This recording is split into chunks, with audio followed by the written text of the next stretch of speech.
Mitigation of credential storage flaws can be a multi-step process, depending on the application authentication backend.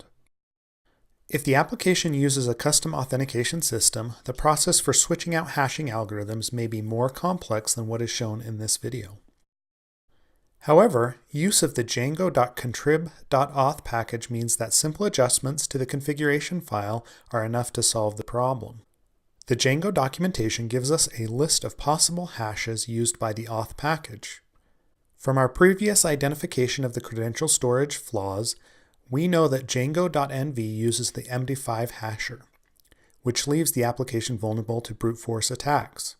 While we won't review the details of hashing algorithms in this section, you should know that the PBKDF2 algorithm has built-in steps to prevent brute force attacks, or at least make it very time and computationally expensive for an attacker to perform. Now let's make the change to settings.py and tell the auth package we want to use the PBKDF2 hashing algorithm. This algorithm is the current default for the auth package, but it's always good to be explicit in the settings in case of unexpected consequences when upgrading. Once the change has been made, check the Django.nv site to see how the application responds. Since we changed the hashing algorithm and disabled MD5, we are no longer able to authenticate to the application. This is obviously behavior we don't want.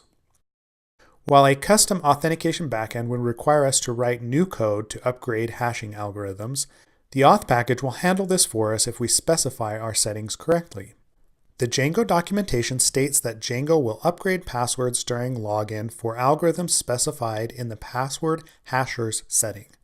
Try it out by adding the MD5 hasher back to the password hashers setting after the PBKDF2 hasher. Once completed, we are able to log into Django.nv with an existing account. Now all we have to do is check the database to be sure the password hash has been rotated. Dump the auth user table from the SQLite database using the select statement used during the identification of credential storage weaknesses. As you can see, the current settings have upgraded the password hash for Seth's account from MD5 to PBKDF2. The only thing left to do now is monitor user logins to make sure all accounts get upgraded within a limited amount of time.